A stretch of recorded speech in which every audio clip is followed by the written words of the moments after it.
I did a dangerous thing, Michael, where I was teaching a class on text-based transcription. I went down with my laptop to the show floor.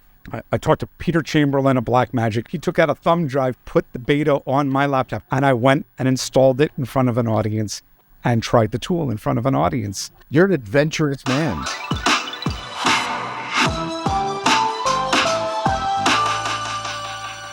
Welcome back to Star Wipes. I'm Jeff Greenberg. With me, of course, is the one, the only, Michael Khamis. How you doing, Michael? I'm great, Jeff from the Shire. How are you? Oh, I'm not doing too bad. How was NAB, my friend?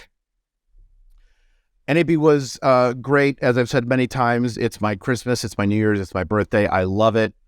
Even with its faults, I love it. I loved it so much. And I don't mean over partying, because I was in bed by 11 o'clock every night, didn't drink that much, except for the last night with you. I did partake a bit more. My fault. But I got really sick. I got through NAB on adrenaline and willpower and painkillers, essentially. And when I got back, I had to go to the doctor, antibiotics. My voice was rocked. I was off my feet for several days. I just, left it all on the field, as I left it all out in the field, as they say. So I want to apologize to everyone, because we were going to record last week, but my voice was still rocked and I couldn't do it. I'm hoping that by next year we figure out a way to record there, in the midst of it. I, like you, overindulged a little bit, had a blast. I'm going to give you my worst transgression. I ended up having to host a party. We had some great Redditors there. Next year, if you come to NAB, make sure you let me know. We have sort of an informal Redditors meetup at one of the events. I don't know for New York, if for New York's NAB, I hope to do the same thing. But Michael, I hosted a party, and the mic system couldn't get everybody's attention well, or they were having too good of a time to be able to do a giveaway. And then I left, and I went to a second event where I was doing the same exact thing. They came in, it was the colorist mixer. It was really kind of wonderfully, people were having conversations, and they went with my idea. My idea, by the way, this is one that always painful for free giveaways. Where they give away something and the person who receives it goes, I don't know what to do with this. It's the worst part about user groups and stuff, is when the wrong person gets something really valuable. I had them take their tickets, put them in boxes. Each box was a prize. So guaranteed, people were betting on the thing they wanted. I see. So you could do stuff out of order, because the best way to do these things, prior to this, by the way, the colorist mixer, they'd let people pick. And of course, the panel, the best thing, went away first. And then everybody, nobody wants to be around for the stock footage giveaway. What can I do? Right. So the sound system was terrible. It was awful. When I tell you it was awful, what I mean was, not only could I not be heard, but I screamed. And this is after a bunch of beers, not good for my throat. And I made this tactical mistake. I said in front of people, man, if it stays this bad, I'm going to chug this beer. And that's, Michael, where I made my mistake, because about 10 minutes later, I said it again. And then I had to knock back a 20-ounce Hefeweizen. That quieted down the crowd. What I will say, though, is if we're talking about the same event, right? That's the one that it had a line that was 100 people deep? Yeah. The first one. Yeah. Yes, sir. Yeah. The first one, it was crazy. I mean, I was already in that area of the hall, but there was a ton of people there. So kudos to you and the rest of the folks that planned it, because there were just a ton of people there. Yeah, it is absolutely an amazing experience. The two things I love about NAB are the social, as much as we hear in the virtualized word, these things eschewed, I love the meeting some of the people who I admire, meeting some of the players in the game, finding out. I'll tell you the one that, I'm going to do this as a secret. I met the guy from Wonder Labs, that really cool, real time, right? Yeah. And I need to reach out to him. I need to reach out to him. But honest to God, it's a great product. And he was stunned at how well I knew his product. It it's always like a joy to do that. So my biggest takeaway from the event, aside from interfacing with people and seeing some of the big new, the Adobe, the Blackmagic, you see those coming. I saw a lot of really cool AI, some of it a little too early, probably for it to be out there, but really exciting sort of pieces in there. Oh, and I got one other one that was just wild for me.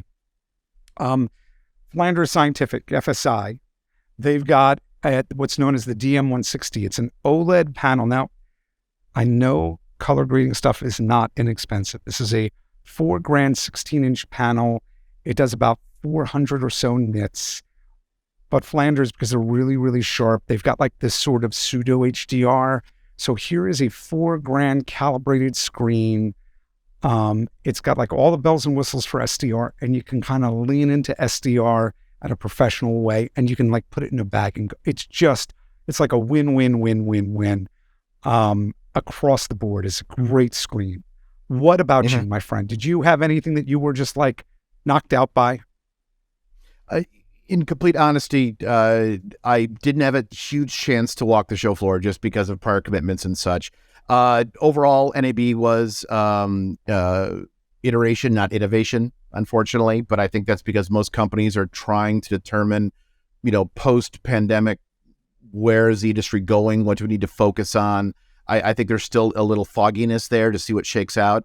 One of the companies I've been talking about for a while, Gray Meta, is announced Curio Anywhere, which was the ability to run, dozens of metadata extractor profiles from media. So it can do OCR, it can do speech to text, it can do facial grouping, all these things that these very specifically trained models on video can do, one or more of these 50 different extractions and give you this metadata and give you the media with this person's face or what they said or what logo shows up, so you can get through footage and sort through footage and find footage faster. And they announced the version that you could run on-prem and also doesn't need to access the cloud.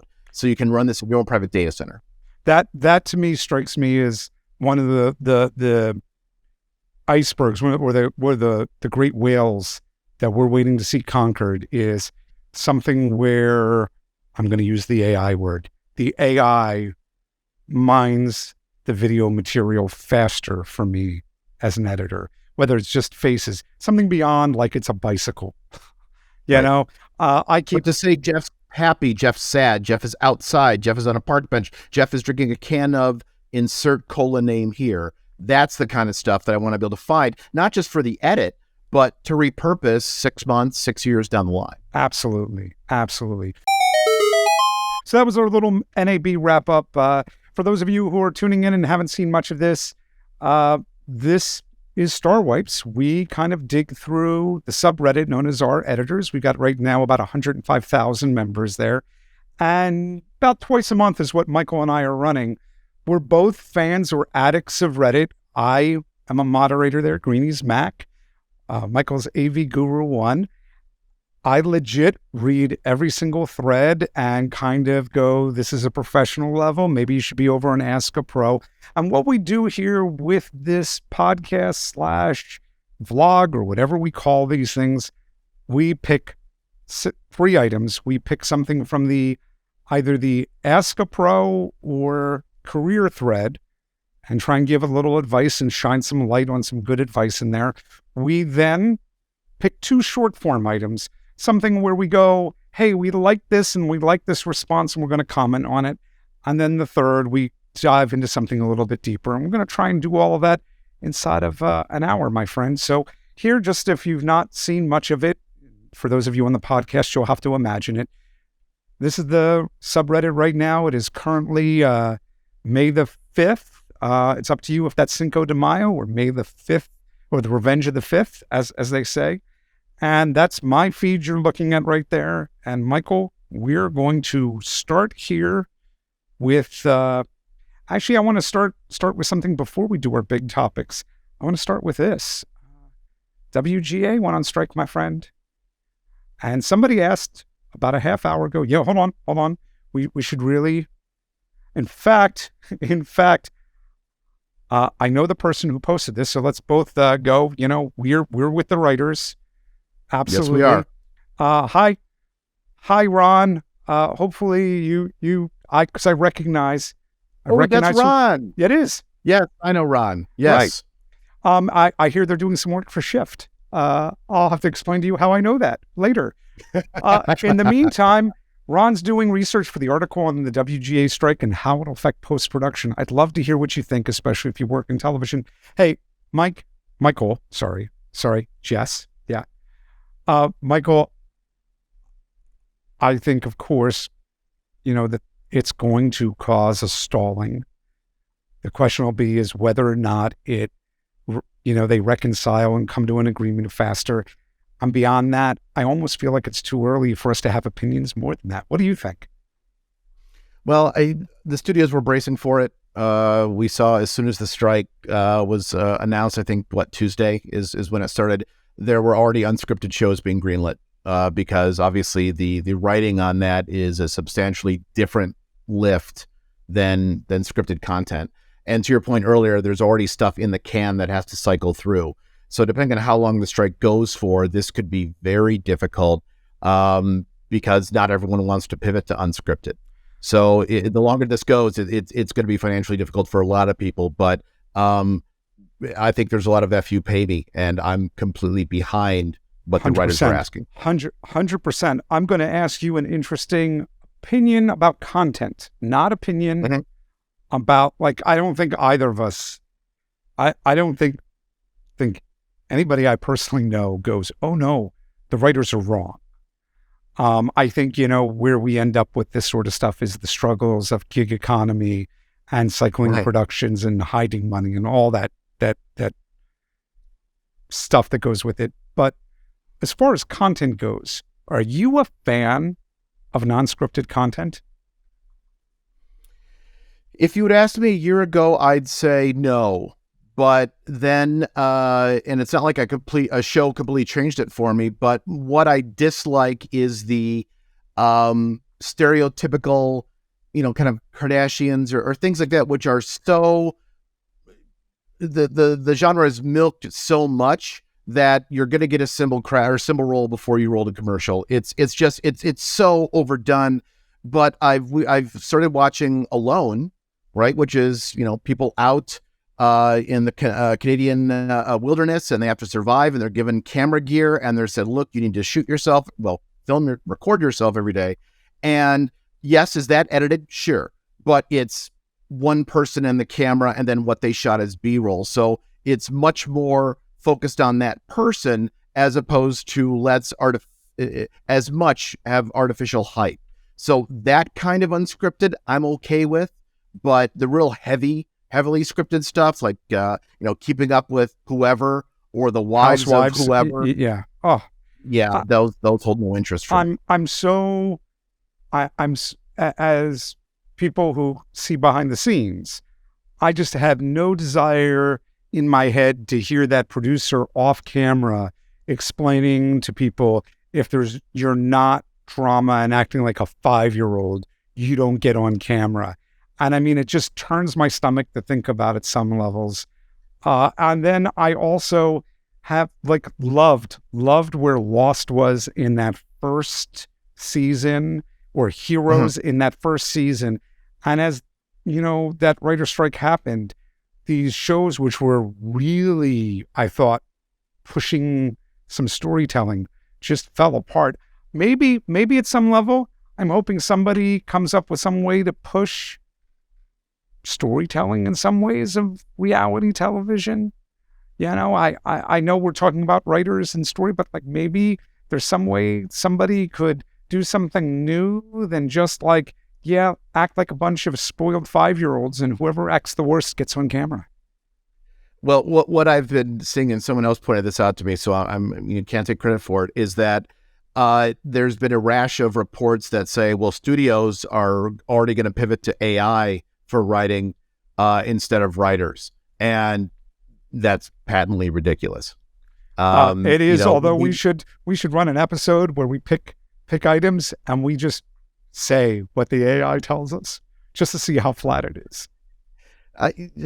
Potentially, but studios are not replacing writers with AI. I have no doubt there's someone who's sitting up at a higher with a corner office and says, I've heard about this AI thing. Let's do that. And then everyone beneath that person is says no. yes, but shakes their head no. Right. So if you read an article like that the studios are replacing writers with AI, no. All right. Let's move us forward. Let's talk about our first of our two. I'm just going to show the post here for a second. This is the Ask a Pro thread. There are two threads that we do on a weekly basis. One's called Ask a Pro. The other is career advice. They tend to mesh a little bit together, at least the Ask a Pro. And I'll tell you one we're about to start this week, Michael, which is I did a sample trial of it last month.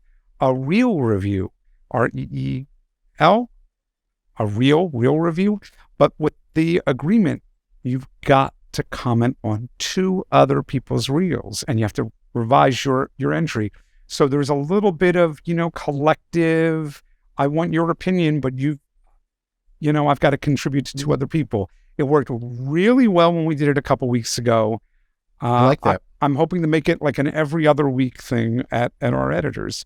And so with that being said, comes the first of these. And interestingly, Michael, the first one here, the actual post was deleted, the comment was deleted, which was, should I cold call emails? Should I send cold emails for places for employment? And Tiki Thunder, who phenomenal commenter, says, here's the issue with your email. You're reaching a specific thing which you want, but if they read it and say, nope, we need somebody full-time, we don't want somebody, basically, if your cold email doesn't match up, they're going to move on if they ever read it at all. Instead, and this is probably the magic of the career, is you want to build a relationship that's not tied to a request. Bring in lunch one day so you can tour the studio, invite them out for a drink, somebody you know. Do something that's relationship-based and not request-based. Man, I got to tell you, I wish I had known that 20 years ago, my friend. I knew it 20 years ago. Not to be a jerk, I knew it 20 years ago, but the problem was I had no way of being brave enough or having enough confidence to say, I don't know you, but I have a skill you may want, or believe enough in my skill that let's get together. And I think, I shouldn't say I think, what we found over the past decades, and especially the past few years, is that instead of email being the third way of communication, right? It used to be, as my former boss used to say, belly to belly, phone call, or email. And now we've seen that belly to belly couldn't be done for obvious reasons. Phone, the phone is for texting and apps. It's not for calling. And then the inevitable email. That email has become the easiest, and it's now a numbers game. I'm going to send this out like we'd seen posts on our editors of I've sent out 200 requests and no one responding to me.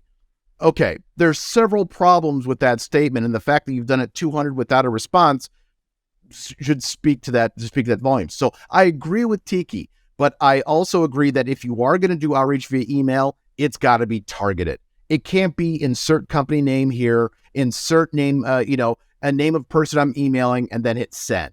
It's got to have some meat to it.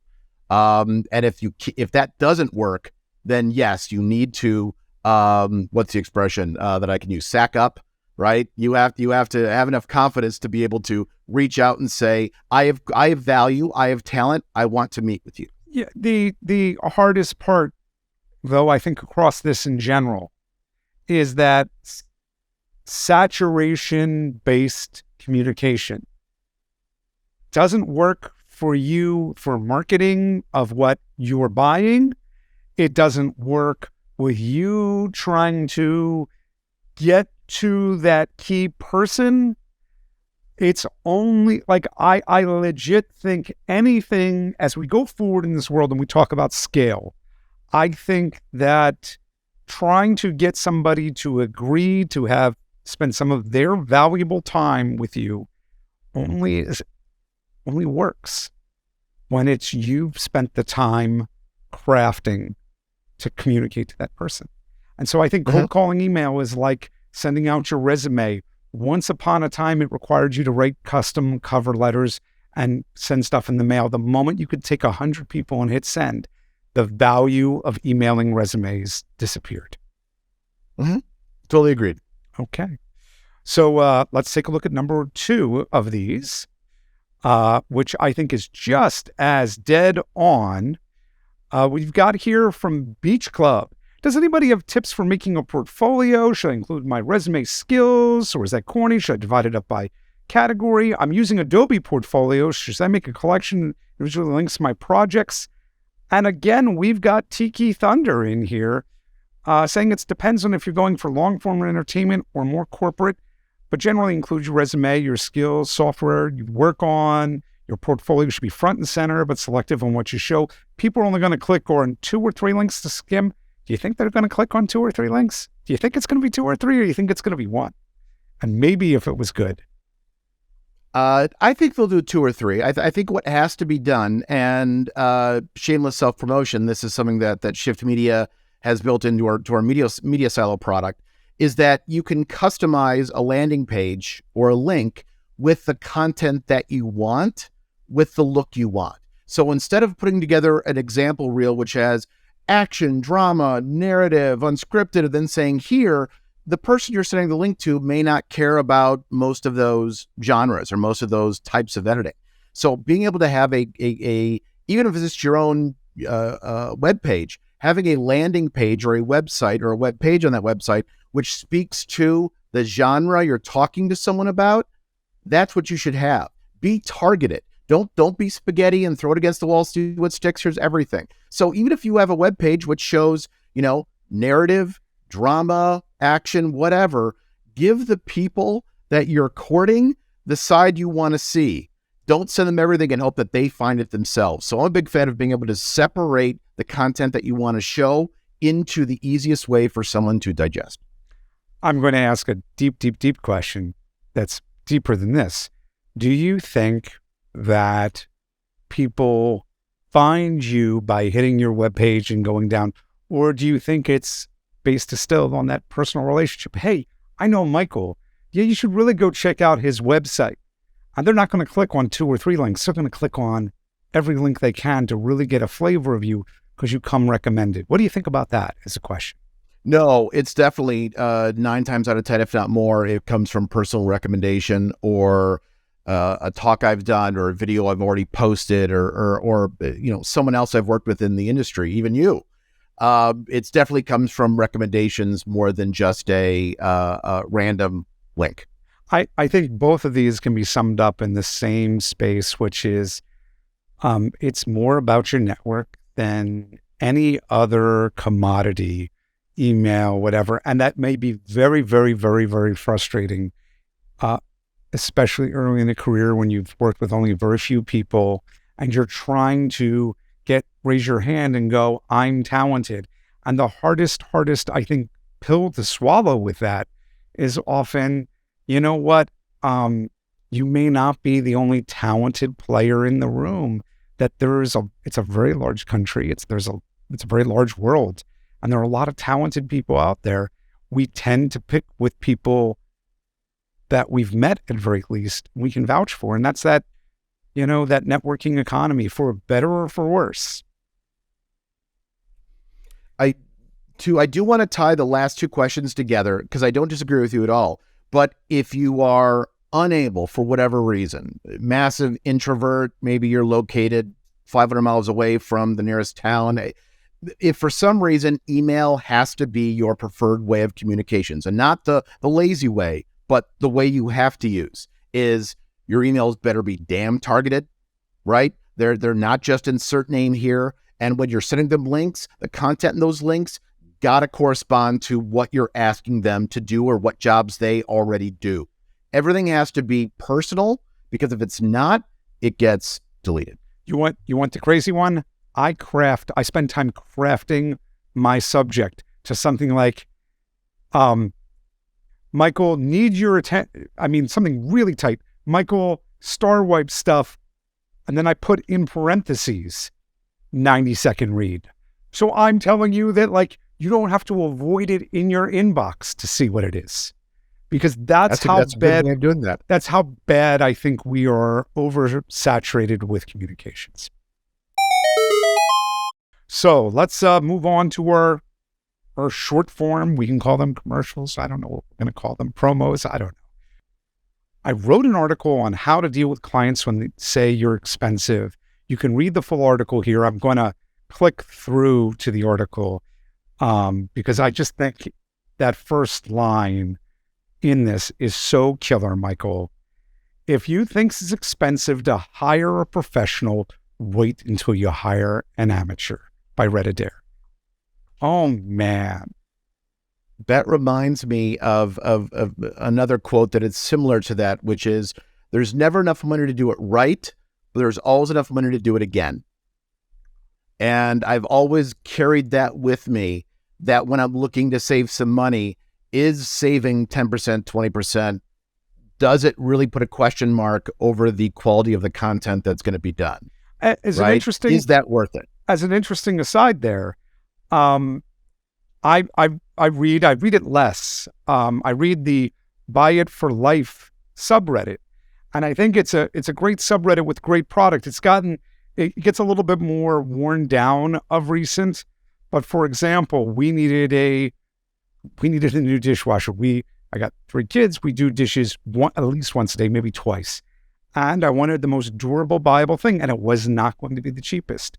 But man, oh man, that Bosch 500 dishwasher. It's quiet, and I have to tell you, it's got a third. Like, it's the idea that I bought a Bosch for the same reason. Oh, no kidding. I bought a Bosch for the same reason. 500, 500, 700, or 300? I don't recall. Does it project the time on the floor, or is it just got a red dot? No, just the red dot. You've got the 500. If it has 3 racks, okay. You got, right, but the fact that I even know this. Whisper quiet. It's whisper quiet, 44 decibels. It's 42 decibels. Right, but the fact that I know this off the top of my head is really kind of in line with this, this whole idea of getting people to understand your pricing and why you have value.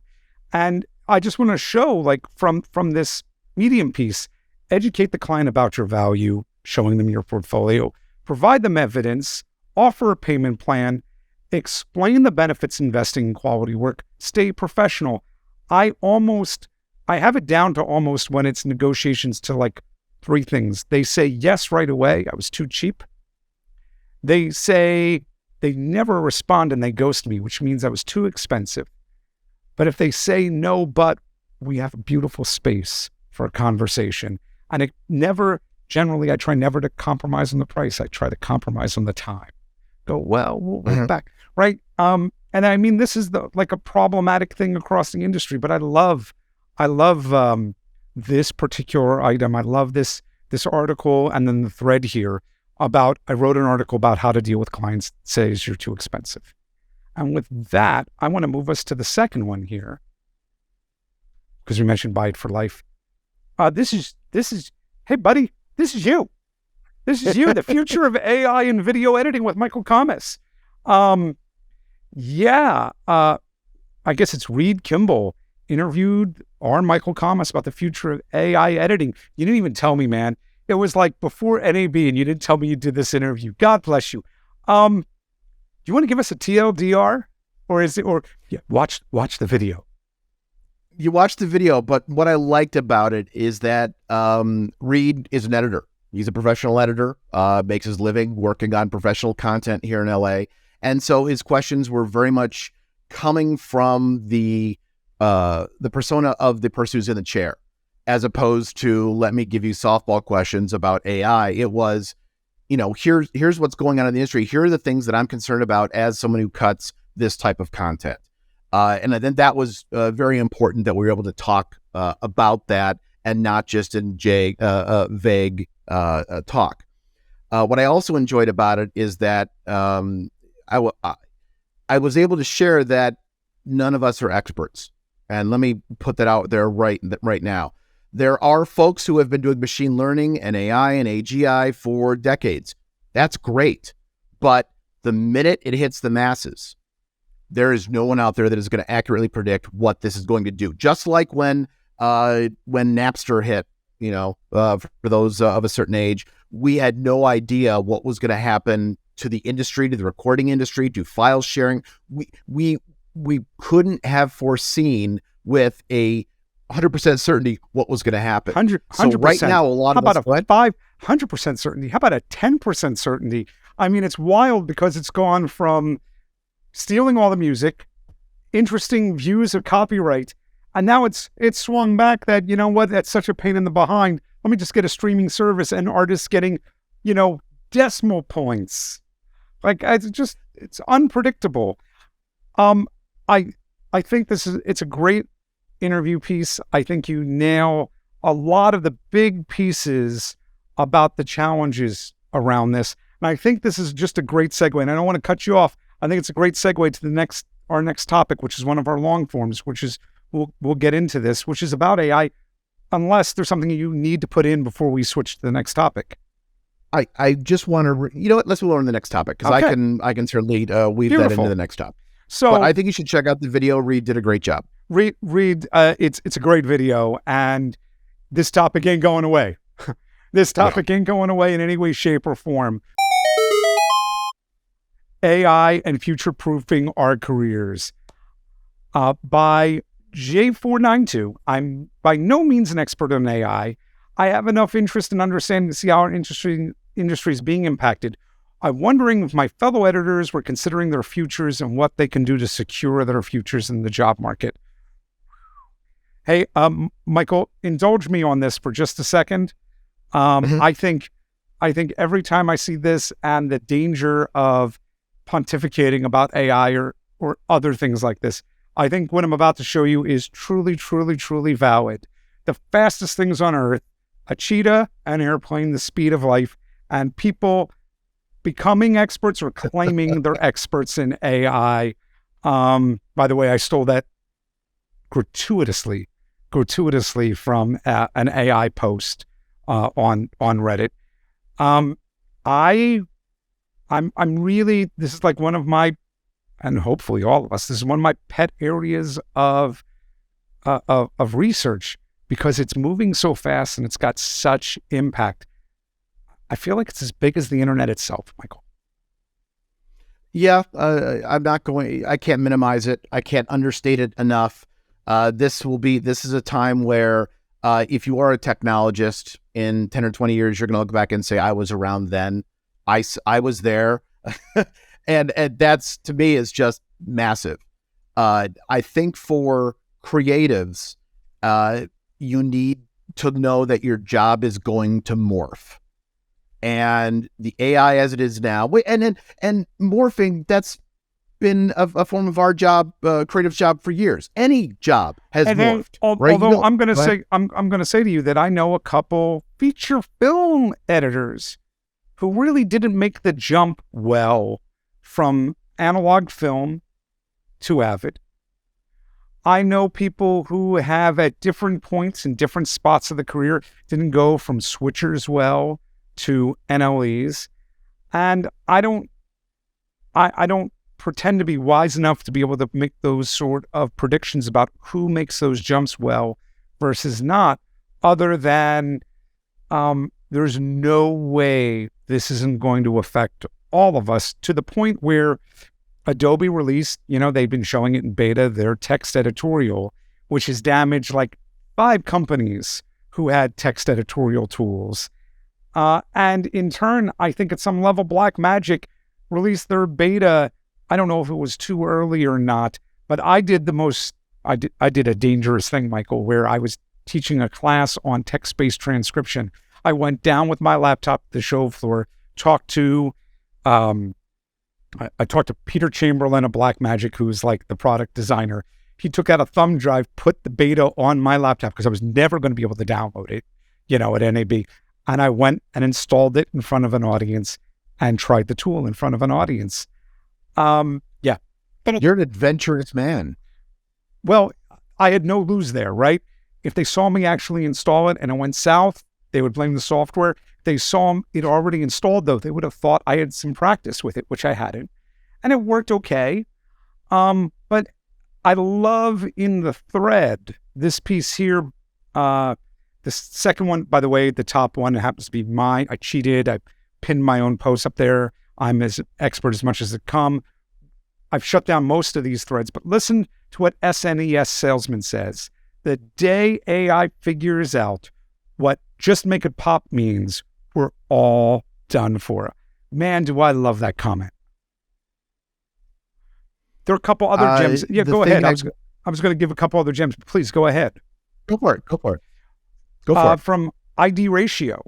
For an artificial intelligence to take over from a human editor, first the client must know what they want. Socrates, probably. Until Razzle 55, until it can calm down a stressed out director by cracking a joke, pouring them coffee, reassuring them everything will be fine and their movie's not a complete piece of crap, even if it is. I'm sure we're not going anywhere. No, Go ahead. I completely agree with that. I mean, there's been the fear mongers for hundreds of years. You know, the women are going to take our jobs, and immigrants are going to take our jobs, and now technology is going to take our jobs. That's always said by folks who are scared and who are afraid to adapt. And but there's never been a time. There's never been a time. I'm not saying that from a ivory tower. I know that the accumulated knowledge that you and I have, that's sitting. You could grab that from the internet by surfing, thousands and millions of pages. So I'm not sitting here like, I'm out of touch. I know what I do for a living. Technical education is ripe to be pilfered by AI. But what that tells me is if I want to stay relevant, and I just, for my own mental well-being of doing something for the industry, I need to adjust how I do things to incorporate this new technology. And those who don't are going to be just like the analog film folks you talked about who said, look, I'm not willing to make that change. It's time for me to get out of the industry and sell real estate. This at some level, though, has been all of humanity's technological breakthroughs, is it's been disruptive. And, as painful as this is to say, disruption is never painless. Not once, not ever. It comes with growth pains and haves and have-nots and everything that comes with it. And the only way with any of the tech is I'm trying to be involved with it early. Because as $AMA points out here in the subreddit, this question gets asked a lot. And one of the reasons I kind of shut it down is there's not a lot. There's both a lot to say and not a lot to say. But the not a lot to say is they're coming for our jobs, And it is scary. And I think at a highest level, nobody really knows what 6 months or a year from now really brings. We do know that ChatGPT 4, at least at this moment, can't replace writers, even though, forever, what was it, Seinfeld Forever or Unlimited Seinfeld? There was something like that. Oh, yeah, the 24/7 streaming Seinfeld auto-generated characters and text where it tried to generate text that was funny, and instead it's just so cringy that it's cringy, and it got pulled down because of course, all of the items with it. The topic's not going away.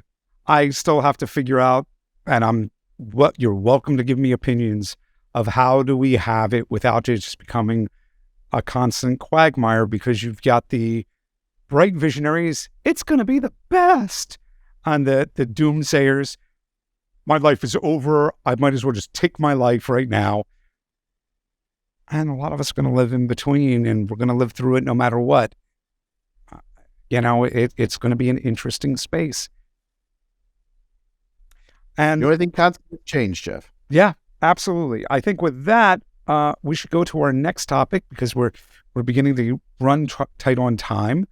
I love this, though. This is from Editor Throwaway. I kind of told the recruiter to go F themselves, politely. I'm sure we've seen all these editing posts about requiring a test. 2/3 of my life dedicated to my craft, and you want me to do a test beforehand. And I had a copy and paste, so this was readable. Well, While I understand choosing someone to hire may be difficult due to the nature of the role, the audacity to ask somebody to work on a project before even speaking to them is unbelievable. I have no idea what your company is about. Want me to dive in head first? Can you imagine working custodial services, applying for a job and say, hey, we threw a whole bunch of junk on the floor. Why don't you go clean that up and we'll talk if you're a right fit? Excuse my lack of professionalism, but this is a giant red flag. The idea that you would task somebody to do any work without having a conversation says values. Kindly remove my submission for consideration. I strongly urge you to review your pre-screening. Man, this person is my hero. If I could buy them a drink, editor, throwaway, you let me know what city you're in. If I'm in that city, I want to buy you a drink, human being. This is such a great response. I'll go through some of the pieces, but Michael.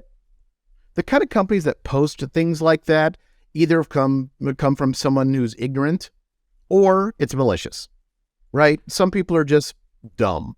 And when I mean that, I mean employers, right? Oh, I saw this on another site. It sounds like a good idea because I don't know what I want, but I know it when I see it, that kind of junk. I'm going to go with one more.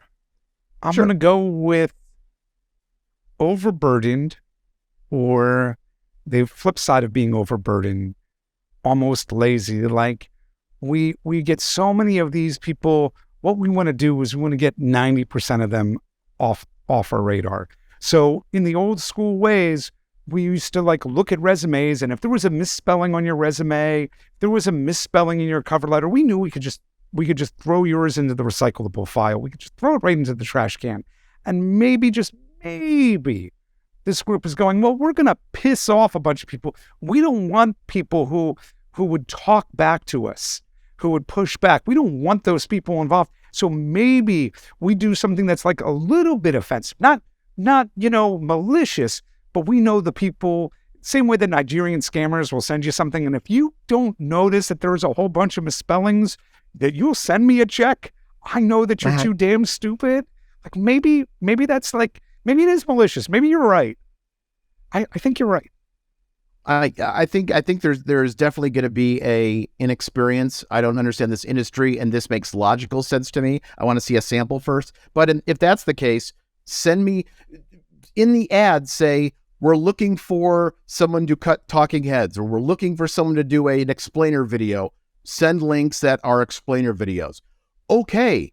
But to say I need you to cut something as a test normally means I need free content.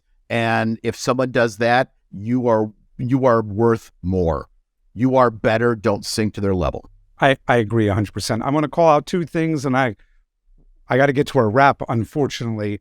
I will point out that I called this person my hero, that Curon said just right, that Ninja Spartan 11 said most of the jobs had me do a test edit after the first interview. About half were paid, but yeah, it's infuriating to even begin with.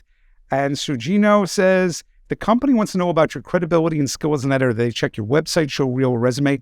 Asking you to edit before knowing each other is rude. Shows they don't care about the person behind the edit. I love agreed. This one. What comes next is a little bit of a dopamine hit. I'm going to start off, my friend, on the world of AI. Here is KlutzGPT. This is ChatGPT for After Effects. Basically speaking, it's a panel for After Effects to write expressions. What makes it crazy? A, it's free. But B, Michael, what makes this like just a bucket of fun is you go and you say what you're trying to do in After Effects. Not that I really understand. It spits out an expression. You paste it into After Effects. If you get an error, the whole thing in the chat, the panel, you copy the error and you paste it back into their panel, and it'll tell you what it did wrong and give you new code. It's just crazy. I love that. I did a little bit of that just with general Python stuff with ChatGPT, and I'm loving the fact that these big LLMs, people are fine tuning them for specific purposes, so they get even better at that one narrow purpose. And this is just a great example of that. It is. It is a great example. Now, I want you to introduce this, because even though we're coming up to the top of when I've got to jump, it's okay. I'll be a minute late. Hey, GUIs and AI, because, we're just tired of AI at this point. Would you introduce these two to us? Sure. Do you want to mess around with with AI at home? Sure, we all do. The things that these are built, that the AI is based off of, are models, right? And models can be huge, like in ChatGPT 3.5 or 4, but a lot of times you can get models that are 90% as good in smaller footprints. But how do you use those? There's some open source software that you can use for both stable diffusion, which would be text to image, as well as AGI text, right? So creating talking points, summarizations, ask it questions like chatbots. And those are both made from an open source text generation UI. So what I'd like you to do is Google the term text-generation-web UI. There's one by a GitHub person by the name of Automatic1111, which has a web UI, so you can download a local model to your machine and run Stable Diffusion. We'll put it in the notes. There's also one by the name of, we'll put it in the show notes. The other one is Uba Booga also has one, and they're both forked from the same code, but that allows you to have your own specialized chatbot that you can then fine tune with your own information. And those have been great for learning AI at home. Michael, I got to run. I want to thank you as always for being part of Star Wipes. For those of you who are new to it, check out reddit.com/r/editors. Come join the party. Comment here on YouTube. Hopefully before the end of next week, we'll be dropping these as podcast items. Thanks again, my friend. As always, it's a joy. We'll try and fit one in for next week because we got so much to talk about. Any last words? Sounds great. Thanks for joining, everyone. Please share so we can keep this train a-rolling. Yeah, we're definitely going to start roping in some sponsors soon because it is just too much of a blast, and I don't think anything does this sort of job in our industry to talk about topical items like this. Thanks for watching. My name's Jeff Greenberg, Greenies Mac on Reddit, Film Geek everywhere else. This is my friend Michael Kamas, AV Guru 1. You're AV Guru 1 everywhere. Thank you for joining us. Thanks for watching. Thanks for listening. Leave some notes in the comments. Share it with your friends, for God's sake. Please do that. Thanks again. Bye, everybody. Bye.